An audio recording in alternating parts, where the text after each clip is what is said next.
ప్రభు పేరిట మీ అందరికీ శుభాభివందనములు. ఈరోజు దేవుని వాక్యము.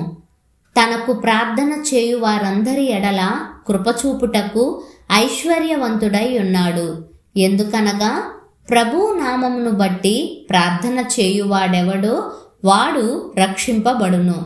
రోమీయులకు రాసిన పత్రిక 10వ అధ్యాయము 12-13 వచనములు. ప్రియ సహోదరి సహోదరుడా, మన దేవుడు కృపామయుడు, ఐశ్వర్యవంతుడు. ఆయనకు ప్రార్థన చేస్తే మనలను రక్షించడానికి, విడిపించడానికి, మన ప్రతి అవసరం తీర్చడానికి ఆయన సిద్ధంగానే ఉన్నాడు. కానీ మన ప్రార్థనకు ఆయన జవాబును ఇవ్వాలంటే మనం కూడా దేవుడు విడిచిపెట్టమన్నవి విడిచిపెట్టాలి. ప్రభు చెప్పిన విధంగా వాక్యానుసారంగా జీవించే వారమై ఉండాలి. ఆనాడు ధనవంతుడు ప్రభువు దగ్గరికి వచ్చి నిత్య జీవాన్ని పొందుకోవడానికి నేనేమి చెయ్యాలి అని అడిగాడు. అందుకు యేసయ్య, నీవు వెళ్ళి నీకు కలిగినవన్నీ అమ్మి బీదలకిమ్ము, నీవు వచ్చి నీ సిలువను ఎత్తుకొని నన్ను వెంబడించుమని చెప్పారు. కానీ ఆ మాటకు ఆ ధనవంతుడు ముఖం చిన్నబుచ్చుకొని వెళ్ళిపోయాడు. ఈ లోకంలో ఉన్న ధనం కోసం, ఆస్తి కోసం శాశ్వతమైన పరలోకాన్ని, నిత్యత్వపు మార్గాన్ని వదులుకున్నాడు. మరి ఈరోజు నీ పరిస్థితి ఎలా ఉంది? ప్రభు దగ్గరకు వస్తున్నావు, ప్రార్థన చేస్తున్నావు, పరలోకానికి వెళ్ళాలనుకుంటున్నావు. మరి దేవుడు వద్దు, విడిచిపెట్టు అని చెప్పినా సరే అవి విడిచిపెడుతున్నావా? లేదంటే వాటి కోసం ప్రభువుతో యుగయుగాలు ఉండే బంగారు వీధుల్లో తిరిగే భాగ్యాన్ని విడిచిపెడుతున్నావా?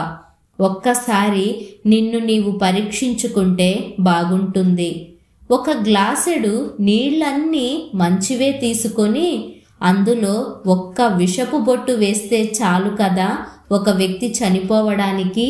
అన్ని మంచి కార్యాలు చేస్తూ ఒక్క పాపాన్ని వెంటబెట్టుకుంటే చాలు ఒక వ్యక్తి నరకానికి వెళ్ళడానికి. కాబట్టి అన్ని విషయాలలో, అన్ని సమయాలలో ప్రభువుకు అంగీకారంగా జీవిస్తూ, మెలకువ కలిగి ప్రార్థిస్తూ, ప్రతి విధమైన దుష్టుడు ఆలోచనలను మనం ప్రార్థనతో, వాక్యంతో ఎదిరించాలి. కనుక ఈ రీతిగా జీవించి నరకం నుండి రక్షింపబడులాగున ప్రభువుకు ప్రార్థిద్దాం. ప్రార్థన. తేజోమయుడా, సర్వకృపానిధి, దయగలిగిన దేవా, నీ ప్రశస్తమైన నామాన్ని బట్టి మీకు నిండు వందనాలు. ప్రభు, ఈరోజు మాతో ఎంతో సూటిగా స్పష్టంగా మాట్లాడావు. ఏది వెంటబెట్టుకొని నిత్యత్వానికి వచ్చే మార్గాన్ని మేము పోగొట్టుకుంటున్నామో మాకు తెలియచేసినందుకు వందనాలు.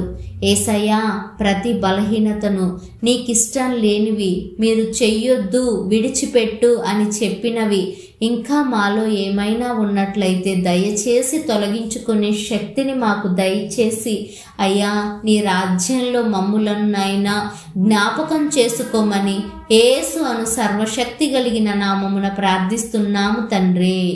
ఆమెన్.